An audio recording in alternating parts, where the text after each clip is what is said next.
Se você quer saber se é um verdadeiro cristão, então pergunte a si mesmo se você obedece aos mandamentos das Escrituras. A própria Bíblia não poderia ser mais clara com relação a este assunto. 1 João capítulo 2, versículo 3 nos diz: sabemos que o conhecemos se obedecemos aos seus mandamentos. Como posso saber se eu realmente conheço a Deus? Simples. Eu tenho feito o que Deus manda na minha vida diária? Permita-me ilustrar esse ponto citando um evento chamado de Avivamento na Universidade de Asbury.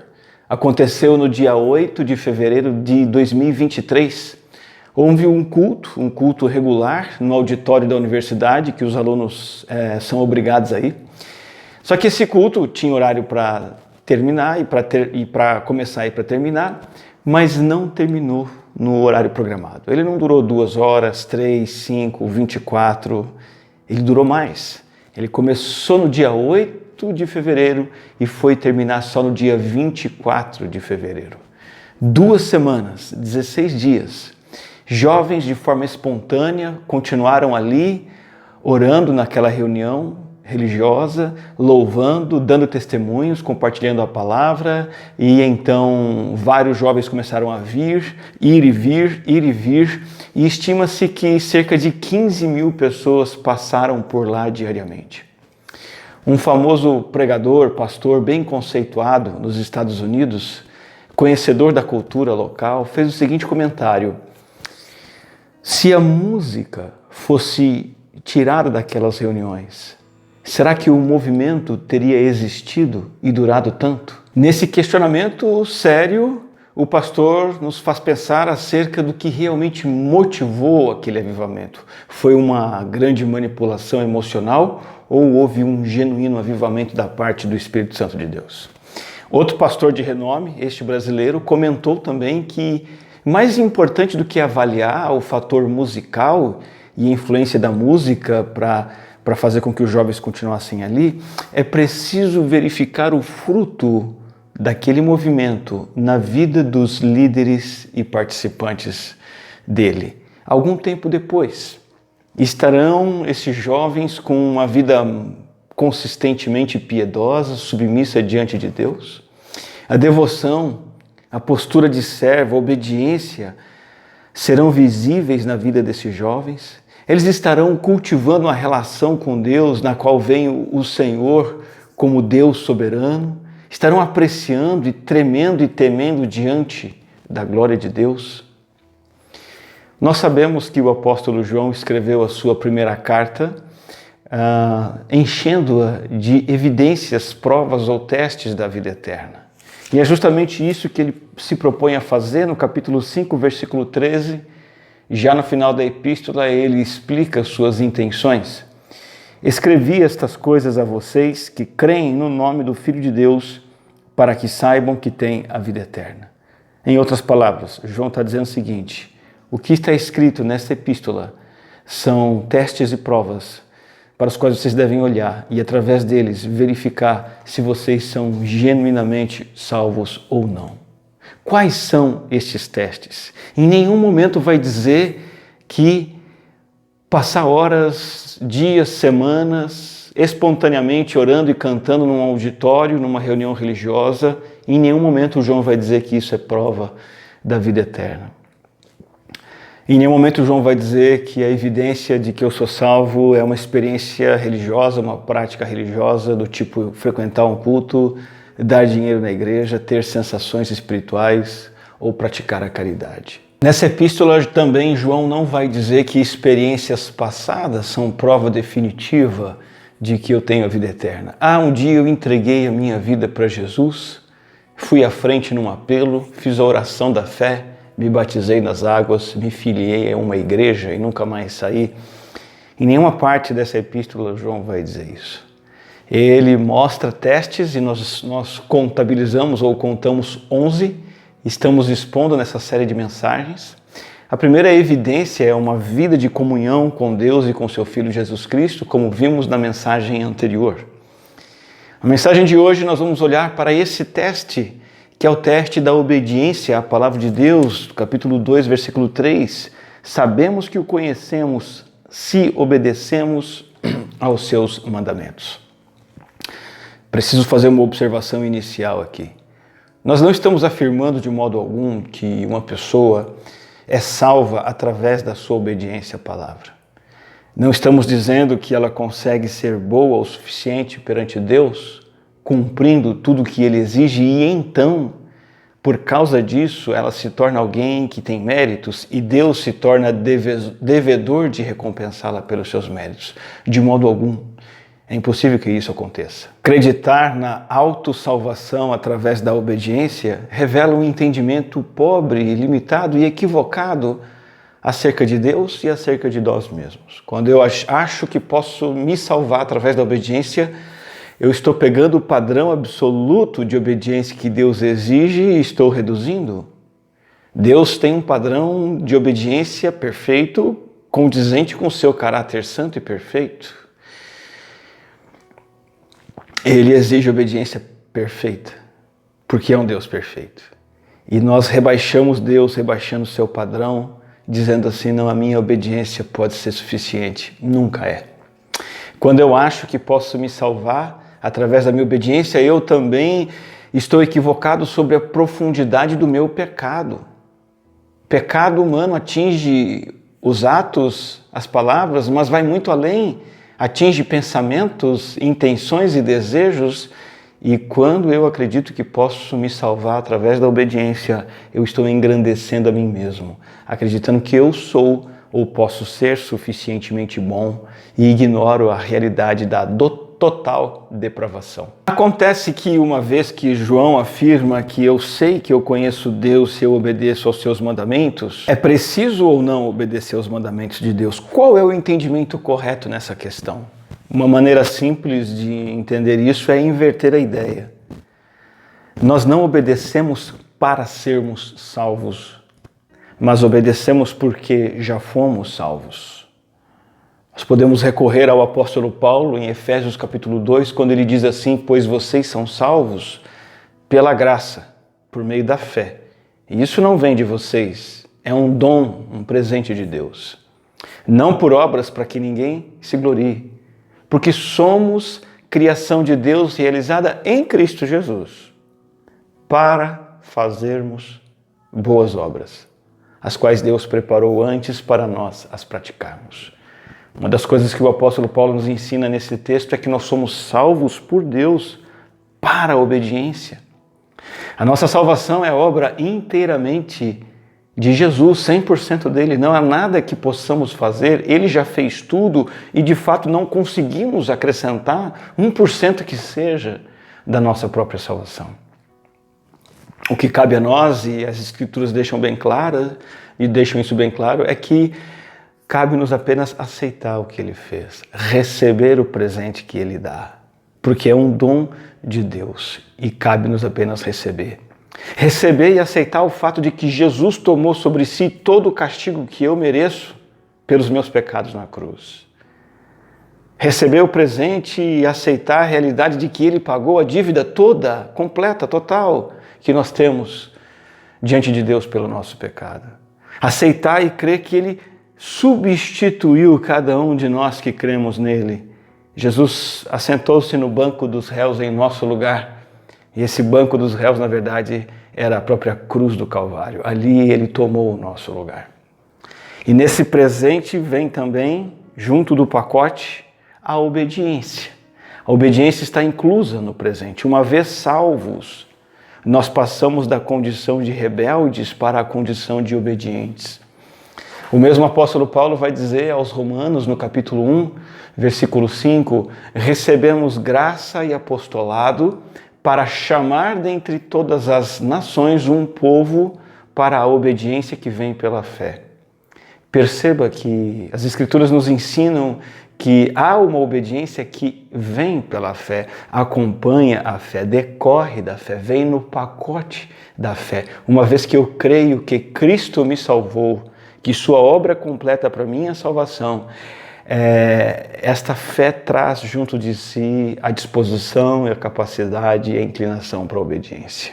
A obediência às Escrituras. As Escrituras são a vontade revelada de Deus para nós. As Escrituras podem ser chamadas corretamente de a carta de amor de Deus expressando o seu querer, que é bom para nós. As Escrituras, a partir do momento da fé em Cristo, elas se tornam nossa obstinação, nosso prazer.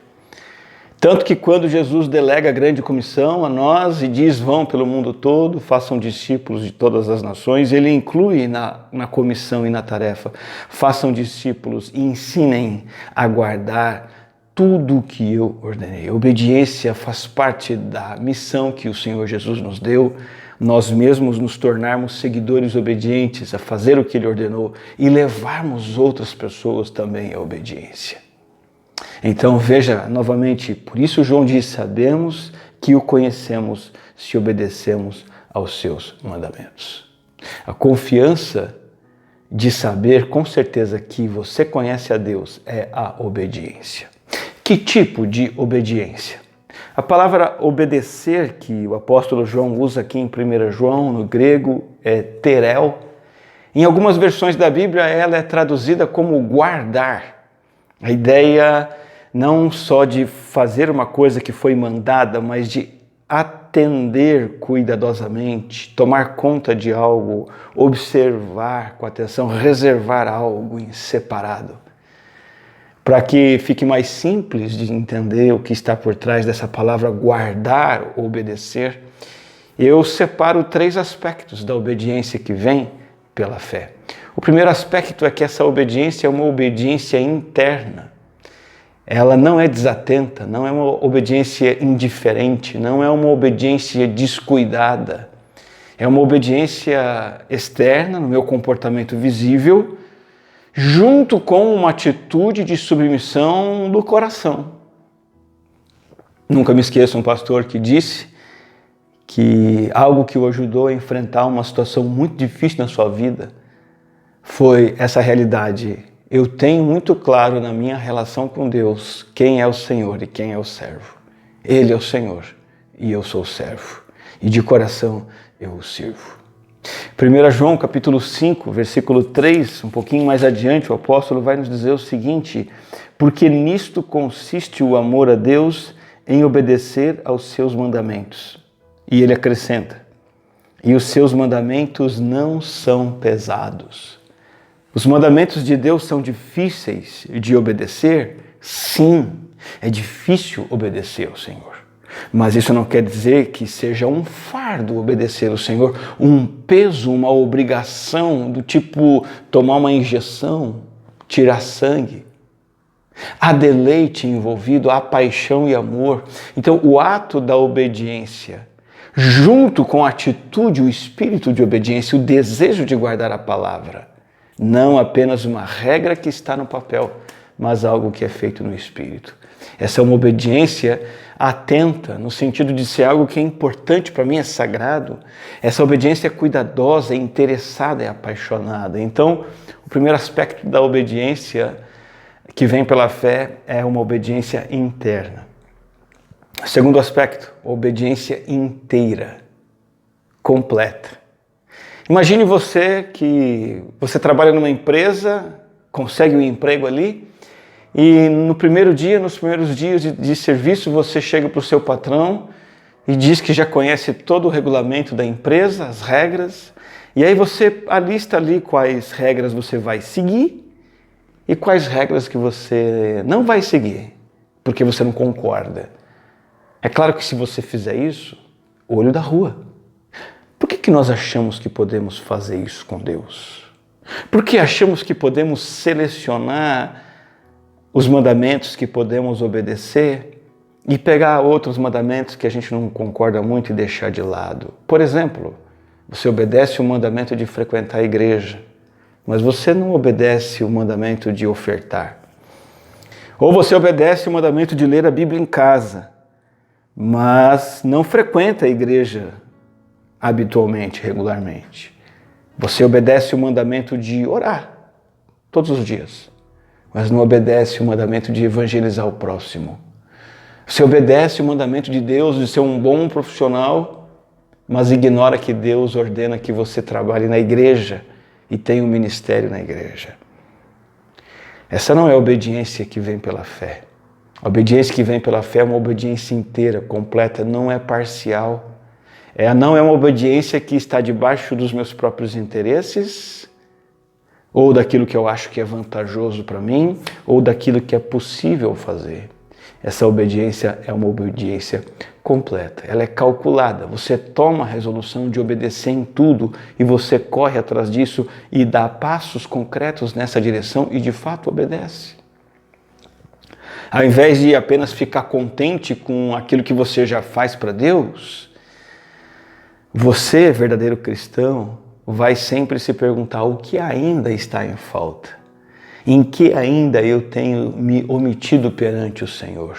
À luz da palavra de Deus, em que mais eu posso e devo obedecer ao Senhor? A obediência que vem pela fé nos leva a procurar obedecer a Deus em todas as áreas, em todos os momentos, em todos os relacionamentos da vida. Um risco que corremos quando falamos sobre obediência a Deus é o risco de lutar apenas contra pecados capitais, que nós consideramos e que a igreja nos ensinou que são pecados graves, sem desejar obedecer a Deus por inteiro. Por exemplo, você entende que a pornografia é maléfica, destrutiva e suja, então você decide abandonar até como um ato de obediência ao Senhor. Mas você não vigia numa outra área da sua vida que talvez seja a área da murmuração. Você não está comprometido a crescer em gratidão ao Senhor. Isso não é obediência. Você está querendo se livrar apenas daquilo que você não gosta. E não, de fato, se submeter àquilo que o Senhor tem para você. Outro risco é o risco da conveniência.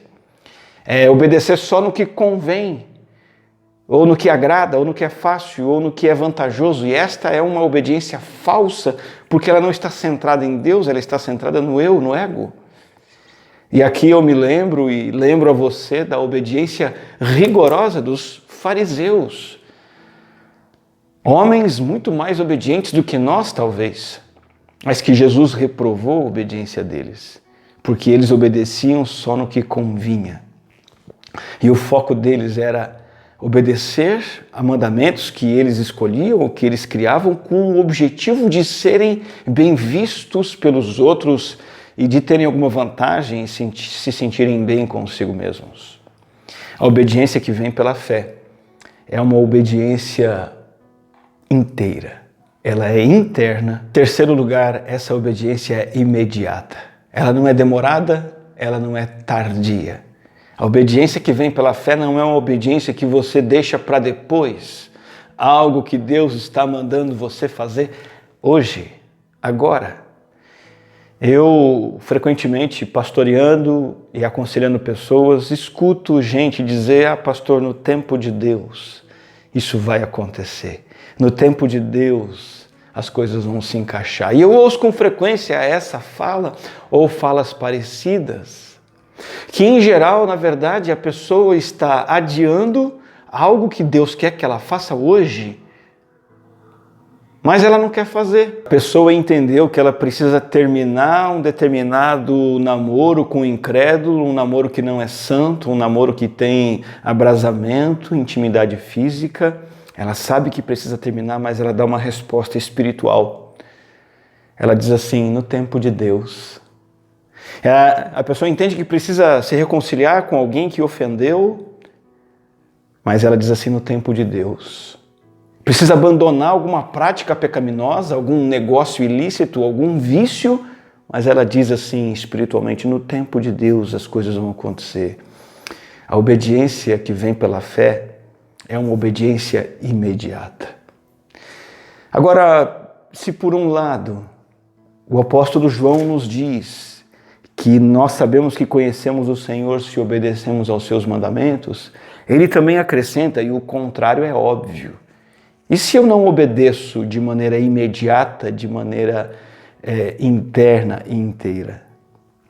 É óbvio. Versículo 4 ele diz assim: aquele que diz, eu o conheço, mas não obedece aos seus mandamentos, é mentiroso e a verdade não está nele.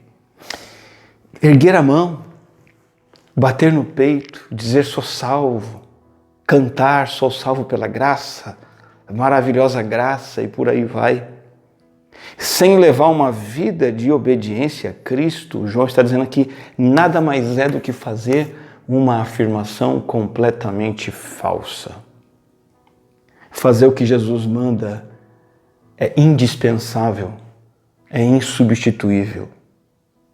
Lá em Mateus capítulo 7, temos palavras do próprio Senhor Jesus Cristo dizendo no versículo 21, nem todo aquele que me diz Senhor, Senhor, entrará no reino dos céus, mas apenas aquele que faz a vontade de meu Pai que está nos céus. Muitos me dirão naquele dia, Senhor, Senhor, não profetizamos em teu nome, e em teu nome não expulsamos demônios, não realizamos muitos milagres.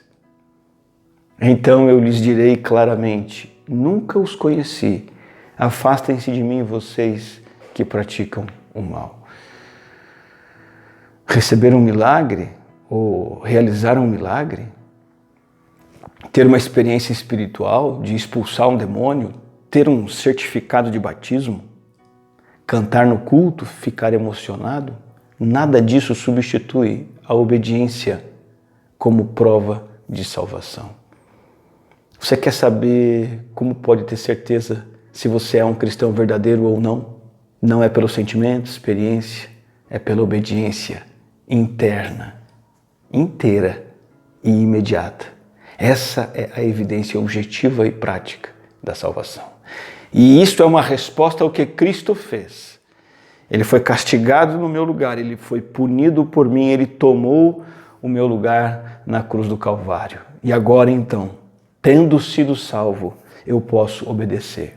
Então, se você deseja obedecer a palavra de Deus por gratidão, por tudo aquilo que Ele fez por você, e se você percebe que esse desejo está se desdobrando num padrão geral de obediência na sua vida, você passou num importante teste que indica a verdadeira fé salvadora.